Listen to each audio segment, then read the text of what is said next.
Comme mentionné dans la première partie du podcast avec Mark Griffin, ça a été un plaisir de l'avoir au balado Le Monticule. Et cette semaine, je vous présente la deuxième partie du balado avec Mark Griffin. Mais c'est sûr que, surtout les premières expériences pour avoir fait un cours similaire à lui que tu as fait, juste la réécoute de ce qu'on fait à tous les jours est un Terrible. apprentissage terrible parce que on remarque tous les petits détails des prononciations, des respirations, des accentuations de mots pour les dire à la bonne place. Donc, c'est sûr que le processus devait être quand même assez spécial de s'habituer à vivre ce sentiment-là qui n'est pas toujours évident pour certaines personnes, ou même se voir à la télé pour plusieurs. Dans tout cas, dans les deux cohortes que j'ai vécues, les gens trouvaient ça des fois difficile de remarquer certains détails qu'ils ne voyaient pas tous les jours. Et tantôt, on parlait de TQS, puis on parlait aussi du fait qu'il y a eu plusieurs autres chaînes de diffusion, mais tu as quand même eu la chance d'annoncer les expos, d'annoncer le dernier match des expos, et dans quelques articles que j'ai lus, tu parlais d'un moment que tu as vécu avec Jacques Doucet qui était émotif à la dernière rencontre des expos, et ça t'a donné un petit peu une porte pour démontrer tes talents et un peu prendre le contrôle parce que M. Doucet mentionnait qu'il était plus apte à faire le segment à la fin de partie parce qu'il était émotif et c'était pas évident. Comment s'est passé ce moment-là qui est quand même un moment marquant, fin des expos, première expérience un peu avec un contrôle un peu plus présent à la télé? Est-ce que tu peux nous parler un petit peu de ça? Ouais, ben écoutez, j'ai été extrêmement chanceux, hein, parce que quand j'ai commencé à TQS, c'était avec Michel Villeneuve.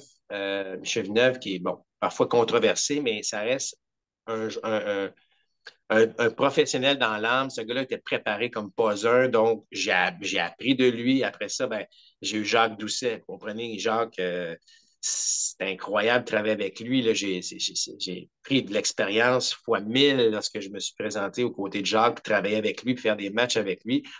On s'est créé il y a une complicité là, qui s'est créée entre nous deux là, de façon extraordinaire. Et là, on arrive. Donc, je commençais à avoir l'expérience. C'était quand même ma 10e année lorsque c'était la dernière année des expos. Mais Jacques, 36 ans, sur les expos, 33 ans à la radio, avait la même habitude de terminer les matchs de la même façon. C'était de façon très professionnelle. Il avait encore son carton devant lui tu sais, pour ses phrases. Bon. Et là, ben, avant le dernier match, tu comprendras qu'on était déjà émotif parce qu'on a eu le dernier match au Stade olympique qui était extrêmement émotif.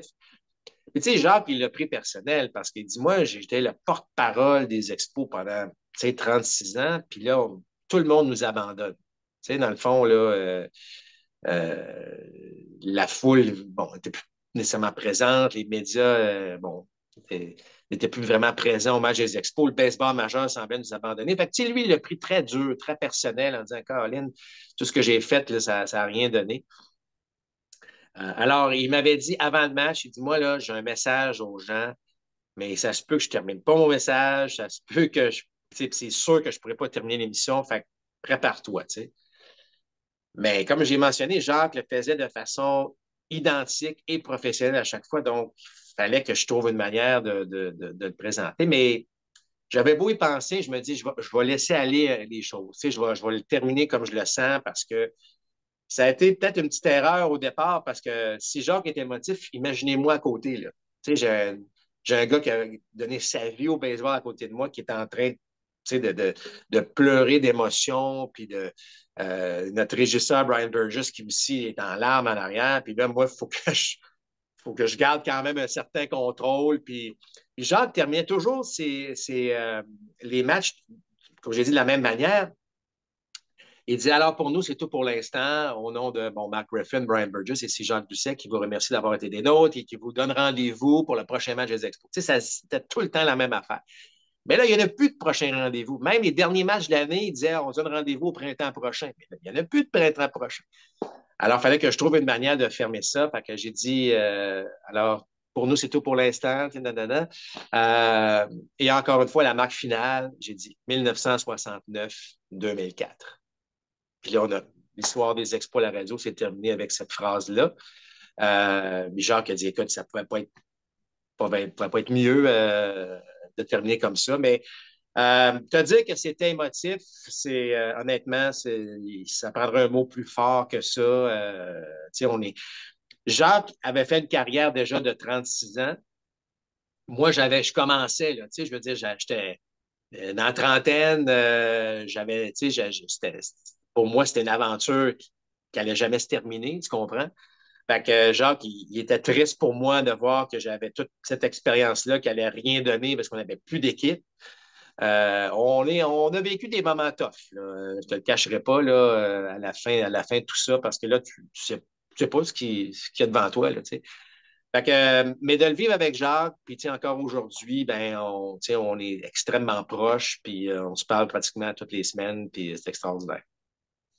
Et entre 2005 et 2011, si je ne me trompe pas, il y a un espace quand même de 6 ans entre les deux avant de tomber à RDS directement. Ouais. Qu'est-ce que Mark Griffin a fait entre 2005 et 2011? Parce que beaucoup de gens te connaissent pour, comme on le disait plus tôt, ta carrière de baseball, pour ta présence à RDS et toutes les statistiques et l'information que tu apportes à RDS. Mais entre ce temps-là, il y a quand même 6 ans qui s'est produit entre les deux. Qu'est-ce qui s'est passé dans ces 6 ans-là? Ben, comme j'ai mentionné tantôt, là, après ça, encore une fois, je reviens avec ma phrase. Quelles sont mes forces? Hein? Comment je peux exploiter mes forces? Alors là, j'avais des forces en communication parce que j'avais 10 ans d'expérience maintenant. Mais là, mon expérience de baseball devenait un petit peu moins importante. Là, il n'y avait plus d'équipe. Euh, Fait que ce que j'ai décidé de faire, ben, c'est d'aller passer d'aller à la télévision ou à la radio dans le département des sports. Sauf que là, donc, j'ai TQS qui s'intéresse à moi pour un poste au sport. Alors, mais avant de m'entendre, j'ai dit, écoutez, je vais aller passer une journée là, avec un journaliste ou une personne, puis on va, je veux voir si j'aime vraiment ça. Alors, je suis passé une journée complète avec un journaliste à TQS sportif. J'ai fait des bulletins de nouvelles, bon, tout ça. Euh, pour revenir le soir et dire, c'est pas ça que je veux faire. J'étais pas, moi, j'étais dans les médias parce que c'était du baseball. Tu sais, j'étais pas un gars de médias parachuté au baseball. J'étais un gars de baseball qui était dans les médias en raison du baseball. Alors, j'ai pas aimé ça. Je voulais pas faire ça. Je voulais pas commenter le hockey, le football, le soccer. Pas que je connais pas ça, mais c'est pas ça que je voulais faire. Fait que ça m'a pris un certain temps. Ce que j'ai décidé de faire, j'ai communiqué avec certains anciens propriétaires des expos, des gens bien en vue, qui pouvaient, qui savaient dans quel état on était, puis voir s'il n'y avait pas des possibilités d'aller dans les relations publiques. Là, je dis, moi, les gens m'intéressent, j'aime ça être avec les gens, j'aime ça communiquer des choses. Bon, c'est peut-être un avenue intéressant à ce moment-là. Et là, c'est Paul Delage-Roberge qui, à l'époque, avait les ailes de la mode, qui a dit hey, moi, je veux partir un réseau d'affaires. J'aimerais citer, puis je trouve que tu serais la personne. Fait que je me suis associé un peu avec Paul à ce moment-là. On a créé un organisme qui s'appelle Réseau REZO. Et lui, il avait déjà, vous comprenez, un réseau d'affaires, mais il voulait en faire une espèce de club privé, mais virtuel. Il était un peu à l'avant-garde parce que c'est un peu ce que les réseaux, certains réseaux sociaux font aujourd'hui. Il n'y avait pas ça vraiment à l'époque.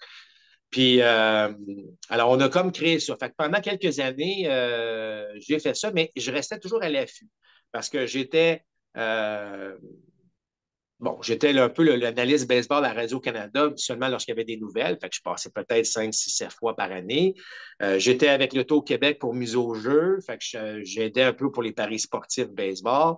Fait que je me gardais vraiment toujours très actif. Quand il y avait une nouvelle baseball, ben, soit la radio ou la télévision, comme j'ai mentionné. Donc, je n'étais pas quotidiennement à la radio ou à la télé, mais j'en faisais quand même considérablement avec des contrats ici et ailleurs. Mais j'étais avec Paul pour ça. Et là, par la suite, un bon vieux voyage en famille en Irlande. Griffin, c'est irlandais. On se retrouvait en Irlande, en tout cas, peu importe.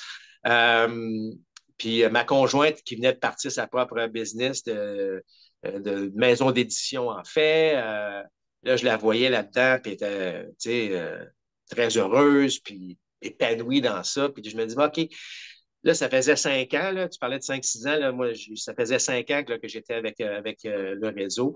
Là, j'ai dit non, c'est moi, là, je suis un gars de baseball. Fait que j'ai pris la peine d'appeler Jerry Frappier RDS, puis j'ai juste mentionné, qui était le président de RDS, j'ai dit, Jerry, regarde, moi, je veux revenir faire du baseball. Je sais qu'il n'y a pas de place, peu importe, mais si jamais une opportunité, sachez-le, c'est ça que je veux faire. Puis, et écoute, 3 semaines plus tard, TVA Sport annonce, bon, le TVA Sport commence aussi. Roger, qui était déjà évidemment chroniqueur au Journal de Montréal, transfert à TVA Sport. Et donc, je ne sais pas si mon appel a créé quelque chose, mais toujours est-il que 3 semaines plus tard, ben, RDS m'appelait, me disait, écoute, ça te tente-tu d'être notre analyste baseball? Excuse-moi très rapidement, ce qui s'est passé. Je me suis, depuis, c'est ma 13e saison là, que je commence à RDS.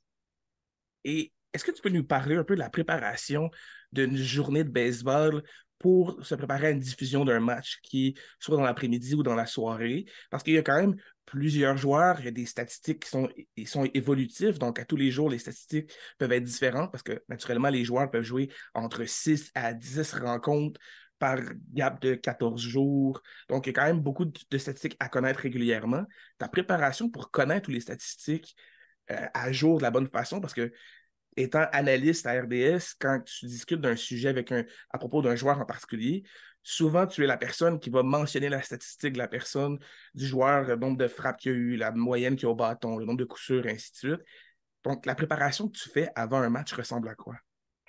Ben, tu sais, je t'avouais qu'aujourd'hui, c'est plus facile avec Internet, avec toutes les formations qu'on a, là, que l'époque que je faisais de la radio, où tu avais à peu près tu avais des notes de presse. Puis là, aujourd'hui, c'est le fun parce qu'on a une multitude de plateformes qui nous aident.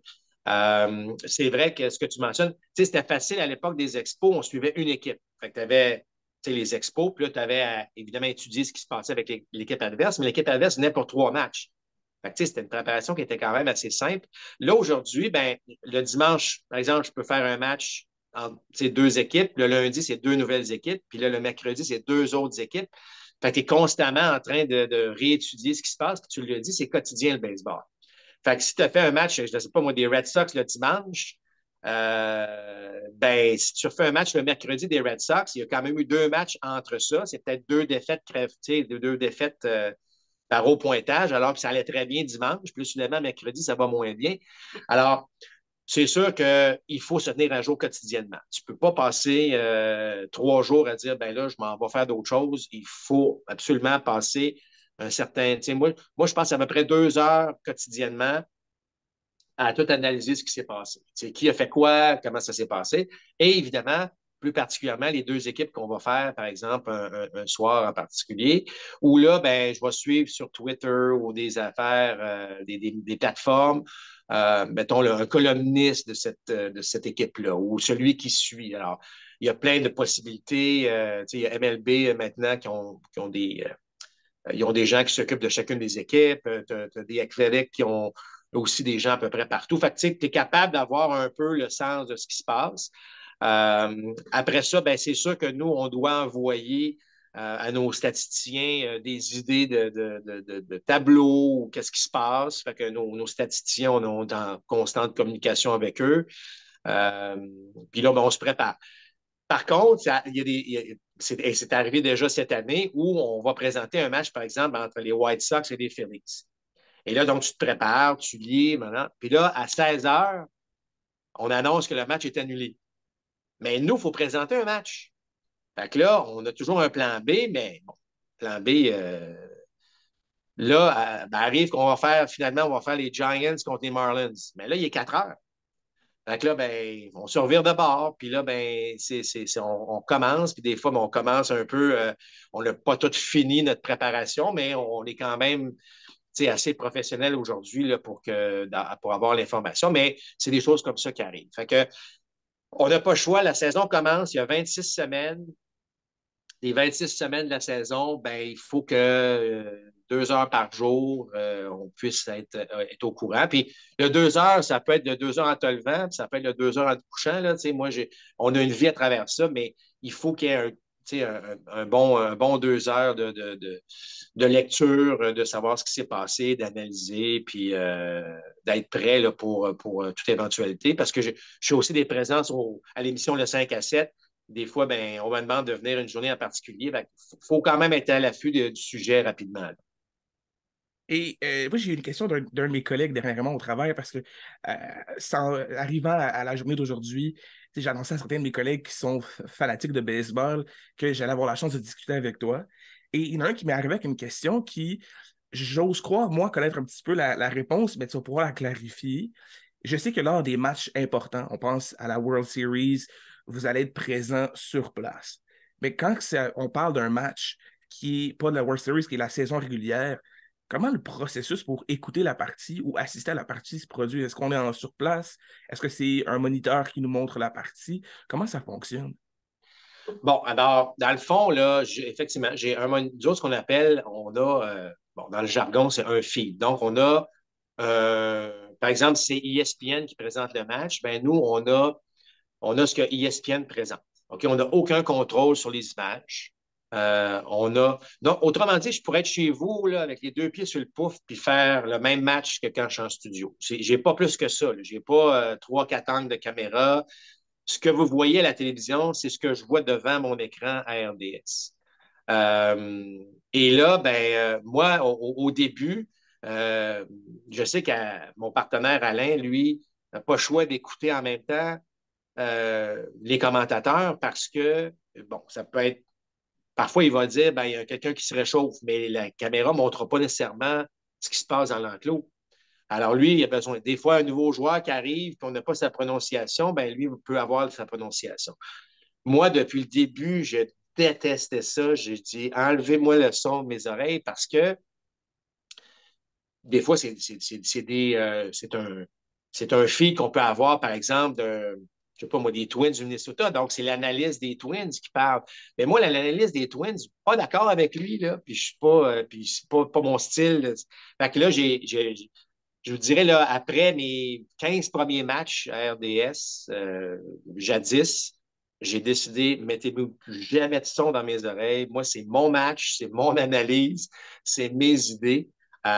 C'est comme ça que je travaille depuis 13 ans maintenant à RDS, là. Donc, c'est ça, je dis souvent aux gens, je pourrais être chez vous dans le salon, puis mettre mes écouteurs, puis faire le match avec vous autres.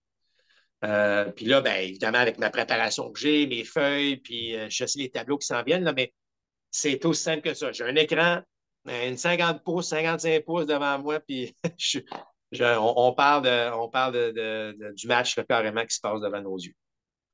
Et dans les matchs sur le terrain, donc à domicile, quand vous êtes à un endroit en particulier, comment les choses se produisent? Parce que naturellement, vous êtes plus loin, vous n'avez pas la même vision qu'on a devant une télé. Comment le tout se produit pour réussir à bien voir les choses, bien comprendre les choses? Est-ce qu'on a des caméras supplémentaires? Qu'est-ce qui nous aide à bien voir le jeu? Non, là, c'est ce qu'on appelle un feed international. Donc, la personne qui découpe le match, il découpe pour plusieurs pays. Donc, encore une fois, je n'ai pas de contrôle sur les images. Par contre, pour un analyste, c'est extraordinaire d'être sur place parce que je comprends que pour Alain, mon partner Alain, c'est que lui, c'est plus difficile. Parce que là, des fois, on peut être placé sur la ligne du premier but. Alors, on ne peut pas voir nécessairement si le tir est à l'intérieur ou à l'extérieur. On peut voir s'il est haut ou il est bas. Mais là, ça devient un petit peu plus compliqué. Là, la balle, il faut la trouver une fois qu'elle est frappée. Des fois, ce n'est pas évident dans le positionnement. Mais pour un analyste, c'est extraordinaire parce que là, je peux voir si le voltigeur a un bon départ. Je peux voir si on triche en défense, par exemple, ou il y a un mouvement qui se crée juste avant le lancer. Tu sais, je peux voir comment le jeu se dessine.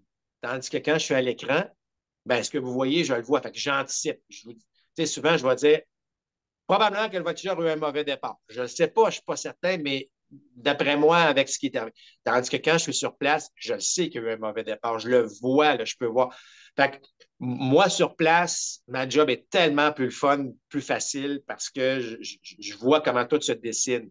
Celui qui fait, évidemment, qui commente le match, euh, ça peut être un petit peu plus difficile là, pour décrire le match, en fait, ça peut être un peu plus difficile.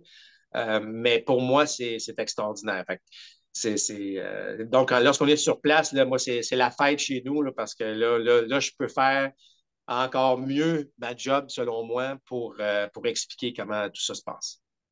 Et là, je veux parler à l'analyste Mark Griffin, parce que le baseball est en continuel changement. L'objectif est tout le temps de rendre le baseball plus rapide, plus intéressant, qu'il y ait du mouvement. Et toutes les ligues sportives vont tenter des choses à chaque année, changer les formats de série, rajouter des règlements, enlever certains règlements.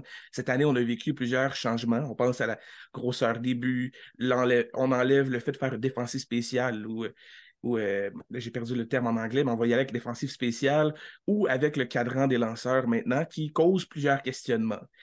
Et encore une fois, avec quelques de mes collègues à travers le baseball, des gens qui sont des entraîneurs de ligue mineure et tout ça, qui n'ont pas nécessairement la même expérience que quelqu'un qui est analyste, croient des fois que enlever la défensive spéciale peut enlever certaines parties de la stratégie du baseball.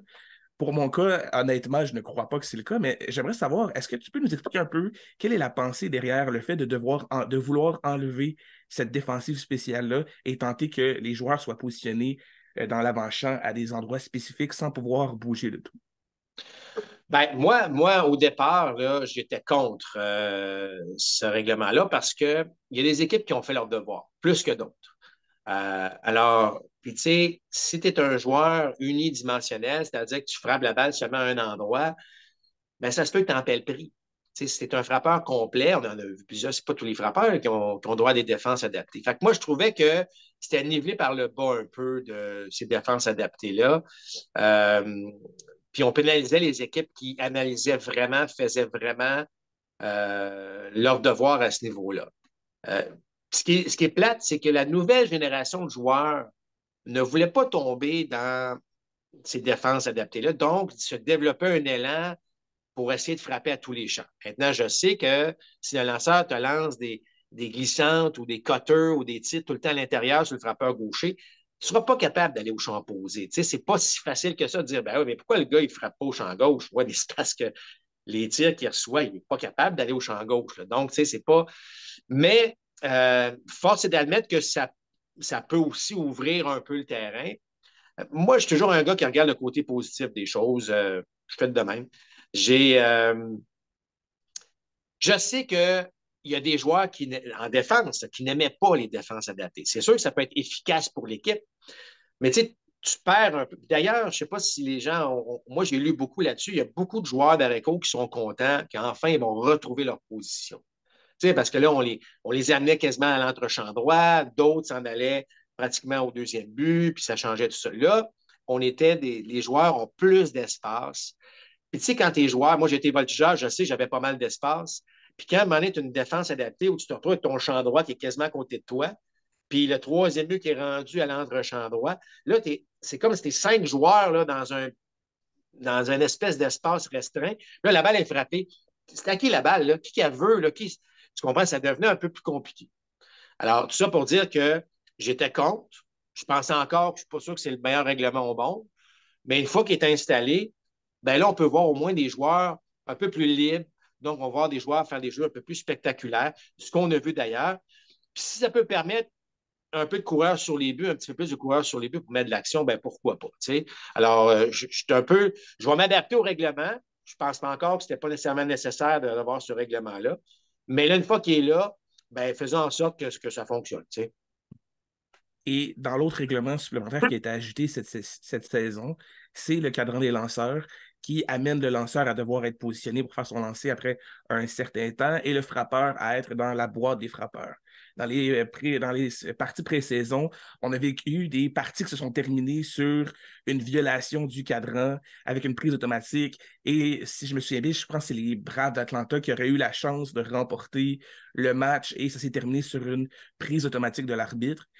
Toi, tu vois ça comment, le cadran des lanceurs et tout cet aspect de cadran? Ben, moi, ça faisait plusieurs années que j'en parlais, pas d'avoir le cadran, mais qu'il fallait que les joueurs se disciplinent un peu plus. J'aurais souhaité, moi, qu'il n'y ait pas un règlement, mais que les joueurs se disent, hey, parce que même en tant que joueur, là, moi, ancien joueur, puis maintenant analyste, on a abusé un petit peu du fait que on s'est fait dire toute notre vie, prends ton temps. Moi, je me souviens, là, quand j'étais joueur, hey, t'es au bâton, là, tu te sens pas bien. Prends ton temps, demande un temps d'arrêt, va t'étirer un peu, reviens. Les lanceurs, c'est la même chose. Combien de fois j'ai entendu des instructeurs des lanceurs dire Hey, prends ton temps, retire ton pied de la plaque, va frotter la balle, regroupe-toi, reprends tes esprits. Tu sais, toute ta vie, tu te fais dire de prendre ton temps. Mais il y en a qui ont juste poussé ça un peu trop.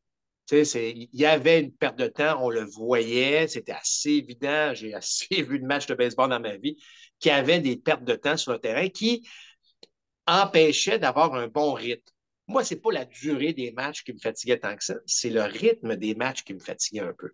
Tu peux avoir un très, très bon match de 3h10, là, puis tu as eu de l'action pendant 3h10, puis il n'y a personne qui va se plaindre que c'était 3h10. Mais c'est le match de 3h10 qui n'a pas d'action, puis qui a trop de temps mort, c'est celui-là qui te faisait mal. Fait qu'on était rendu qu'il fallait, malheureusement, on va dire, discipliner les joueurs pour leur faire comprendre que, hey, les gars, ça n'a pas d'allure. Fait que les gars qui étaient prêts, les gars qui avaient un bon rythme, payent le prix aujourd'hui pour ceux qui étaient vraiment là. Ceci étant dit, c'était nécessaire. Honnêtement, c'était nécessaire. Il fallait. Puis je suis content que là, ça prouve qu'il y avait une perte de temps. Il y avait un 20 minutes total, 20-25 minutes total qui était de perte de temps. Puis je le voyais, puis je le croyais, je ne pouvais pas le quantifier, mais là, on peut le quantifier à ce niveau-là. Fait que moi, je suis bien d'accord avec ça. Il y a beaucoup de monde qui l'apprécie, autant les joueurs que les spectateurs.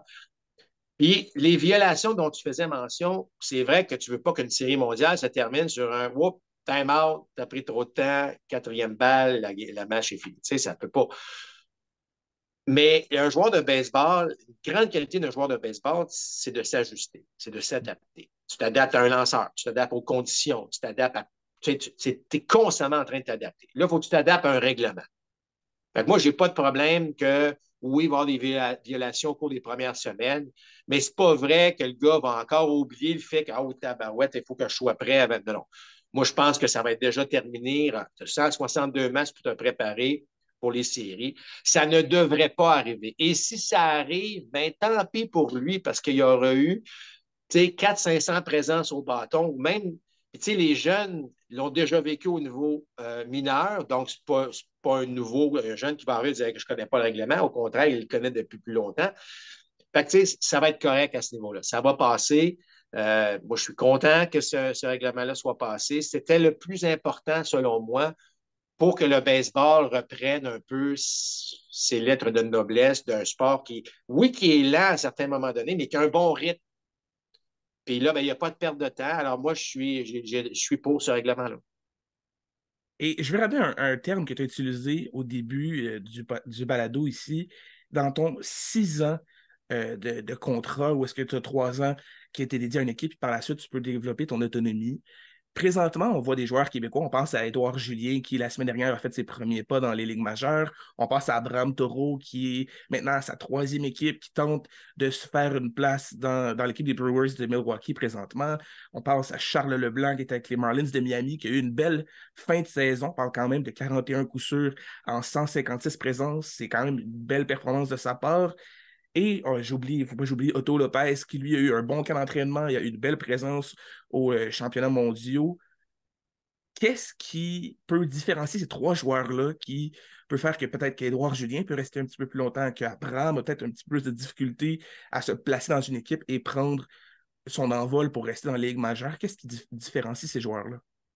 Écoute, ça prouve une chose, c'est que c'est pas facile. Tu sais, je regarde, tu as parlé de Charles, tu as parlé d'Abraham, deux gars qui ont quand même eu de très bonnes statistiques au niveau majeur à différents égards, puis c'est pas encore passé. Tu sais, c'est incroyable à quel point là, c'est vraiment, mais vraiment pas facile d'être en haut et de rester. Tu sais, tout est dans le rendement. Hein, tu sais, puis souvent, la différence entre les ligues mineures et les ligues majeures, c'est pas le talent nécessairement, c'est la constance. Tu peux être très, très bon, un très, très bon joueur au niveau 2A, au niveau 3A, mais es-tu capable de transporter ça sur le long terme dans le baseball majeur? Puis, dites-vous que la carrière d'un joueur des ligues majeures, c'est 4 ans. Là, vous allez dire, ouais, 4 ans, Mike Trout est là depuis 10 ans. Oui, les grands joueurs vont faire des 10 puis des 12 ans. Mais il y a beaucoup de joueurs qui font 1 puis 2 ans seulement. Là, puis, c'est vraiment. Donc, tout ça pour dire que c'est vraiment pas facile. Tu sais, individuellement, si on regarde Charles Leblanc, lui, là, c'était quasiment injuste ce qui est arrivé à Charles Leblanc parce que, tu l'as dit, il a connu une très bonne fin de saison. Oui, il y avait beaucoup de retraits sur des prises, puis c'est quelque chose qui agaçait bien les équipes, mais quand même, capable de jouer à multiples positions, montrer de la puissance. Le fait qu'on l'a retiré de la liste des 40, moi, je trouve que c'est vraiment, il n'est pas chanceux à ce niveau-là. Fait que là, tout est un petit peu à refaire pour Charles parce que là, tout le personnel entraîneur a quitté. Don Mattingly, qui l'aimait beaucoup, est rendu maintenant avec les Blue Jays de Toronto. Fait que c'est pas évident pour Charles qui doit un peu refaire sa réputation, entre guillemets, avec les Marlins. Dans le cas d'Abraham Taureau, ça y prendrait juste un petit peu de constance, un petit peu de constance à l'attaque. Le gars, frappeur ambidex, peut jouer aussi à multiples positions à l'avant-champ. Il y a eu l'étiquette de joueur super utilité, Abraham, puis on dirait que ça lui colle à la peau. C'est un peu plate, mais c'est comme ça. Moi, je pense qu'Abraham a encore des belles choses à montrer dans le baseball majeur. Il va jouer dans le baseball majeur cette année, j'en suis convaincu, mais il faut que la prochaine fois, il force l'organisation à le garder. Et surtout passe par le coup de bâton. C'est comme ça au baseball. Si tu frappes, on va trouver une place. D'où ce qu'Edouard Julien a fait partout où il est passé. Là, évidemment, c'est un petit peu plus difficile. Là. Il a bien commencé. Là, il a affronté Garrett Cole, pas des excuses, mais il a affronté des as lanceurs. Mais il va falloir qu'il se mette à frapper si on ne veut pas le retourner. C'est inévitablement comme ça que ça se passe. Mais je suis convaincu qu'Edouard va s'adapter. C'est un gars qui s'est adapté partout où il est passé. Il a toujours frappé une excellente discipline, bon oeil au bâton. Ça va réussir à passer. Le gars qui probablement a subi le plus d'injustice jusqu'ici, c'est Otto Lopez. Moi, je pense qu'Otto Lopez devrait être avec les Blue Jays présentement. Il aiderait davantage les Blue Jays par son coup de bâton, par sa vitesse. Oui, il peut jouer aussi à l'avant-champ, pourrait donner un congé à Beau Bichette de temps en temps parce qu'il est capable de très bien jouer à l'arrêt-court. Ce qu'il a fait à la classique, il l'a prouvé. Lui devrait, selon moi, être dans les ligues majeures actuellement. Alors, on est tout prêt, tout le monde est tout prêt, puis de voir 4 joueurs de position. Je retourne à mon époque, là, il n'y avait que des lanceurs. C'est correct aussi, là, que ce soit Michel Laplante, Derek Aucoin, tu as parlé d'Éric Cyr tantôt, Steve Green, je veux dire, il y en a eu des joueurs du Québec qui ont poussé, mais c'était la plupart du temps, bon, Denis Boucher, Éric Gagné, on peut les nommer. C'est à l'époque, Claude Raymond, Ron Piché, c'est souvent des lanceurs que le Québec produisait. Bon, là, moi, j'ai essayé de faire mon chemin là-dedans. Russell Martin est arrivé, a connu une carrière extraordinaire. Mais de là, de voir 4 joueurs de position, moi, je trouve ça tellement excitant parce que un lanceur peut s'entraîner dans un gymnase l'hiver, mais un frappeur, joueur de position, c'est toujours été un peu plus compliqué. Mais là, d'en voir 4 en même temps, c'est plus une excuse. Là. Ils sont là, ils sont tout prêts. Je trouve que c'est un bel exemple pour tous les joueurs québécois là, présentement qui évoluent, qui veulent faire quelque chose dans le baseball. Mais il y a de l'espoir. Et là, je veux parler de quelque chose que je m'en voudrais beaucoup de ne pas en discuter. Tu as écrit en 2010, ben, tu as publié en 2019 ton livre Griffin numéro 26. Pour toi, quelle était l'importance de mettre sur écrit tes récits de ton parcours? Ben, j'ai parlé tantôt que ma conjointe avait parti une maison d'édition. Elle, c'est une amoureuse de livres. La lecture, c'est important pour elle. Évidemment, elle connaît mon histoire là, pour l'avoir racontée plusieurs fois. Fait que, elle me disait, Marc, ton histoire est tellement belle. T'sais, elle dit, les jeunes garçons là, qui sont au fin primaire, même début secondaire, ils lisent pas. Ils lisent pas peut-être parce qu'il n'y a rien qui les intéresse. Alors, pourquoi tu ne racontes pas ton histoire dans tes propres mots pour motiver des jeunes? Parce que, tu sais, moi, j'ai grandi au Québec, j'ai grandi à Québec. Puis je me suis quand même réalisé mon rêve d'être sur le même terrain que Gary Carter, puis Tim Raines, puis tous ces gars-là, tu sais, qui était pour moi inimaginable là, quand j'étais jeune, mais là, qui est devenu réalité par tout ça. Fait que, elle m'a dit, commence, écris ça, voir, écris puis, qu'est-ce que ça va donner, mais écris-le au présent. Écris-le comme tu es le jeune de 8 ans, ben, écris comme un jeune de 8 ans, puis prends la maturité dans ton écriture, puis dis-nous ce que tu pensais dans ta tête quand tu vivais ces choses-là. C'est un peu ça que j'ai commencé à faire. Puis elle m'a motivé parce que, comme j'ai dit, c'était pour les jeunes que je voulais écrire ça. La raison, c'est oui, si les jeunes garçons peuvent avoir un livre, qui ça permet d'un peu d'aimer lire, mais aussi de les motiver à foncer dans leurs rêves. Parce que, tu sais, moi, là, quand j'ai dit, hey, je vais aller jouer au baseball, au lieu d'aller jouer au hockey, tu sais, il y a des gens qui m'ont dit, ben, t'en vas où, là, au baseball? Là? Tu sais, le dernier avait été Claude Raymond, 20 quelques années auparavant. Il n'y avait pas beaucoup de joueurs québécois à l'époque qui s'essayaient. Fait que tu t'en vas dans un cul-de-sac, assurément. Là, tu t'en vas faire quoi? Là, tu sais? Mais au hockey, ben là, tu as le junior majeur, puis tu as le collégial 3A, puis tu peux aller dans la NCAA, puis tu sais, non, moi, je joue au baseball. Fait que, tu sais, mais moi, on ne m'a jamais dit, tu sais, mes parents, mes frères m'ont juste encouragé. Hey, ben, vas-y. Fait que moi, je trouvais ça le fun de dire, hey, ben, j'avais un rêve un peu fou, mais j'avais un rêve quand même. Ben, tu sais, j'ai tout fait pour aller le chercher. Ben, j'ai porté l'uniforme des Expos au Stade olympique. C'était ça mon rêve. Je voulais aller jouer au Stade olympique dans l'uniforme des Expos. Ben, je l'ai fait. Tu sais, j'ai pas longtemps, mais je l'ai fait quand même. Tu sais, fait que c'était une histoire que, donc, en mettant ça sur papier, ben, c'était vraiment l'objectif, là, c'était de faire ça. Puis, ironiquement, ça a été un très beau succès, mais là, les gens en demandent. Ben, il y a beaucoup de gens qui ont lu mon livre qui disent, ben, OK, où la partie 2 de ton livre? Là?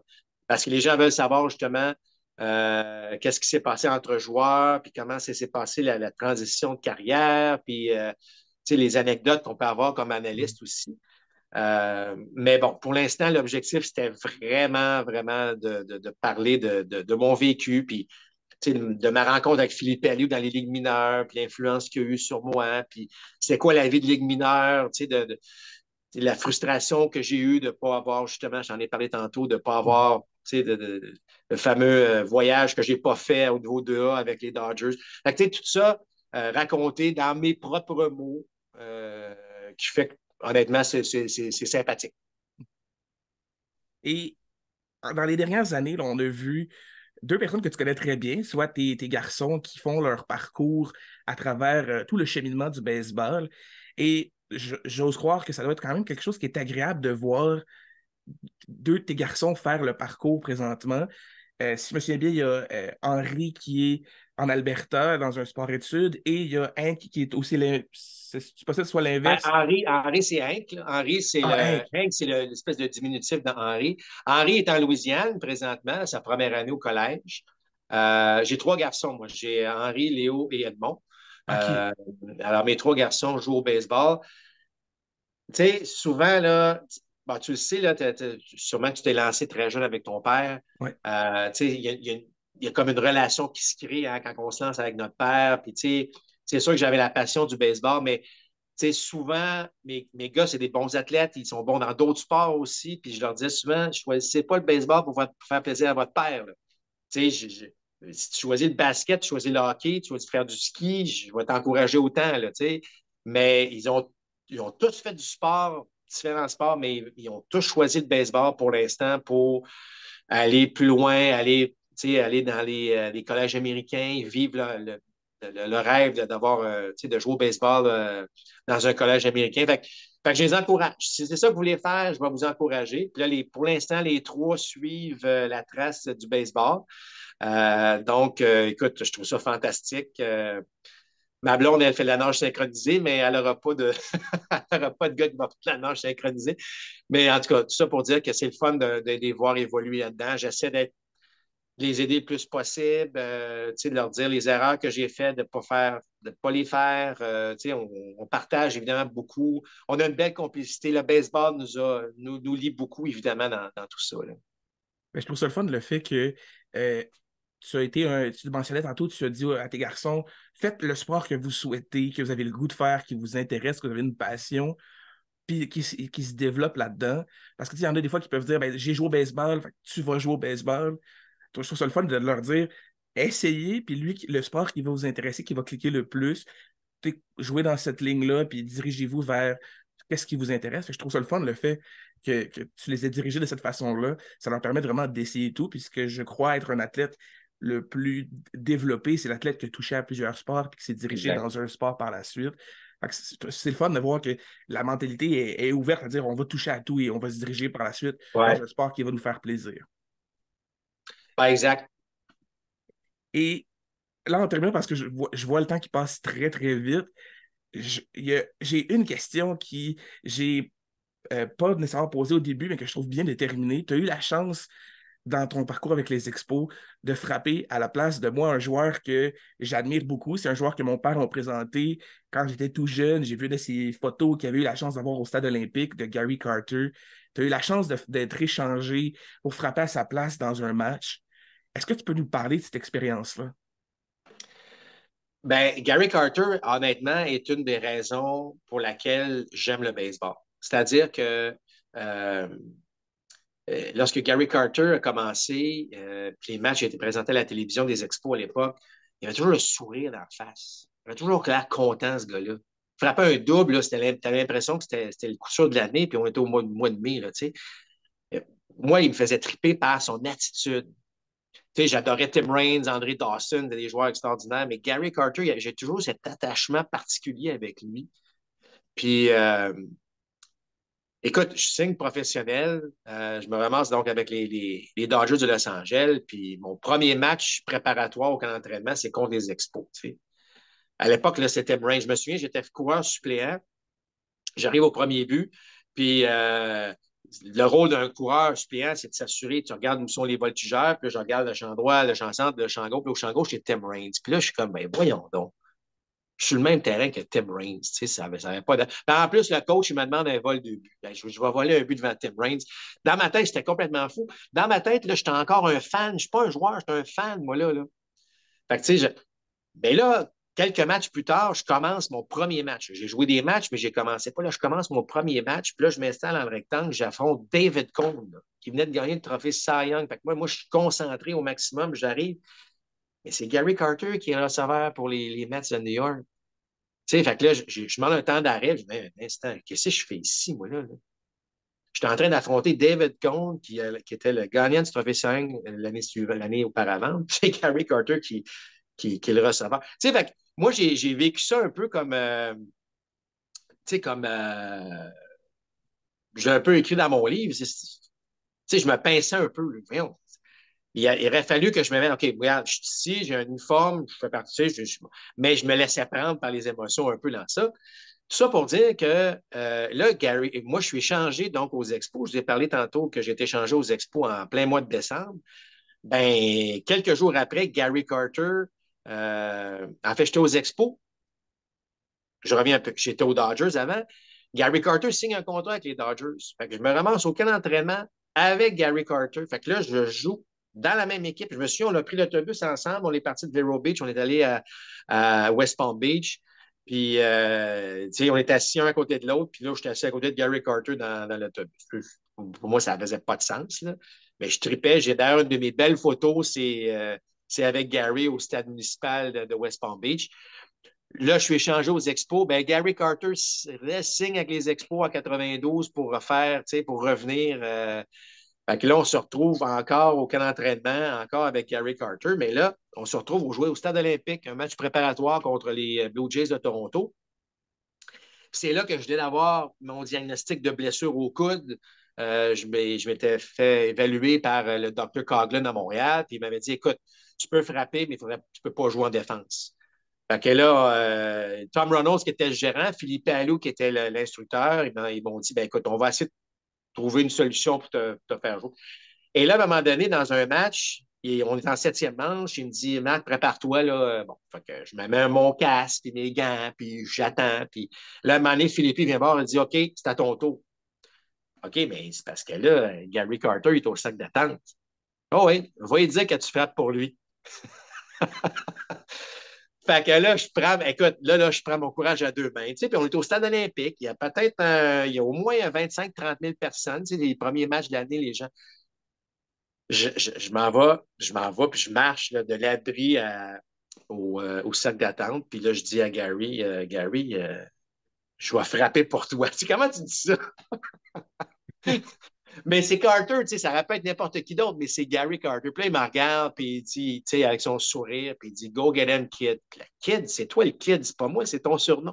Alors, regarde, tu sais, dans ma tête, là, ça fonctionne pas, cette affaire-là, tu sais. Puis là, je m'en vais pour ma première présence au stade olympique, tu sais, puis je suis déjà comme bousculé mentalement parce que là, je suis en train de dire à Gary Carter que je frappe pour lui. Fait que, tu sais, c'est des moments que tu ne pouvais même pas m'imaginer quand j'étais jeune, là, tu comprends? Fait que c'est pour ça que j'ai écrit mon livre. C'est exactement pour une histoire comme ça. C'est de partir du petit gars qui était sur un terrain à Sainte-Ursule, à Sainte-Foy, en banlieue de Québec, puis qui s'en va frapper pour Gary Carter au Stade olympique. C'était une histoire un roman qu'on aurait pu écrire, mais je l'ai vécu, ce roman-là. Puis c'est pour ça que ça a fait un livre finalement. J'en ai les frissons juste à écouter, je trouve. Parce que moi, j'ai idolâtré Gary Carter. J'ai eu les histoires. Mon père m'a expliqué les fois qu'il est allé aux expos. Si je me souviens bien, je pense que c'est son dernier match avec les expos. Il m'a expliqué l'histoire au complet quand il a couru autour du terrain et les gens applaudissaient. Puis ça a été Ah, ouais. plusieurs minutes d'applaudissements. Puis il dit, aussitôt que Gary est venu pour rentrer dans l'abri, il dit, moi, je suis assis avec mon cousin sur le coin, juste où je le vois arriver. Il me tape des mains. Il dit, on pleurait. C'était tout qu'un moment de voir juste Ouais. cette course-là, cette dernière présence cette icône du baseball, surtout à Montréal et au Québec, que les gens ont connu beaucoup et ont apprécié. Moi, j'ai une dernière question pour toi qui, je pense, qui va compléter notre discussion aujourd'hui. Les joueurs qui sont présentement, je pense à Jérémy Pilon, qui est un joueur qui approche les ligues majeures, qui a été repêché par les Blue Jays, qui a décidé de tenter sa chance au collège américain. Pour y avoir parlé dernièrement, il mentionnait que s'il se faisait repêcher cette année, il aurait tendance à dire oui à l'équipe qui le repêcherait. Je parlais à Raphaël Pelletier, j'ai parlé à plusieurs joueurs qui ils tournent en ce moment près des ligues majeures et de rentrer dans une organisation. Quel conseil tu pourrais leur donner pour les aider à se diriger vers une organisation des ligues majeures? Bon, écoute, c'est pas facile d'avoir un conseil parce que, tu sais, il y a tellement de. C'est une jungle, hein, je l'ai dit tantôt, c'est une jungle, mais moi, ce que je dis souvent, bon, c'est sûr, l'exploiter tes forces, là, on en a parlé tantôt, là, mais moi, tu sais, on se fait dire que c'est dur le baseball. C'est vrai que c'est dur, c'est pas un sport facile. On le sait, là, tu échoues 7 fois sur 10 puis t'es bon. Là, en fait, tu échoues 7 fois sur 10 puis tu t'en vas au temps de la renommée. Là, parce que habituellement, les joueurs vont échouer 8 fois sur 10. Tu comprends? Euh, moi, c'est de rendre. C'est ce que je leur dirais, c'est rendez ça, ralentissez le jeu, rendez-le facile, le jeu. Inverser le fait que oui, c'est dur, un bâton rond, une balle ronde, puis il faut que tu fasses. Moi, je dis souvent aux jeunes justement qui tentent, là, moi, là, des fois, je trouvais que ça allait vite un peu. Là. Tout allait trop vite. Là. Wow, wow. Pas parce que tu es moins bon, là, c'est juste que tu crées ça dans ta tête. Fait que ralentissez le jeu. Puis, en ralentissant le jeu, dans le fond, c'est de ralentir un peu ton rythme cardiaque, c'est de ralentir tout. Tout devient plus facile. Puis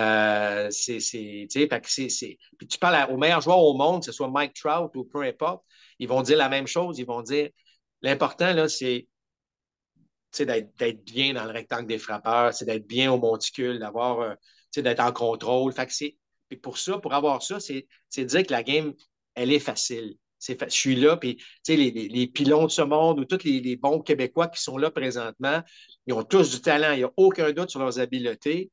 Maintenant, c'est de contrôler ça. De contrôler ça, c'est en disant, écoute, c'est facile, il faut que je frappe la balle, il faut que je lance la balle. Fait que faciliter la game, rendre la game simple, c'est ça qui va faire en sorte qu'à un moment donné, tout va venir plus facile. Rendu à ce niveau-là, c'est vraiment là qu'il faut que tu ailles comme attitude.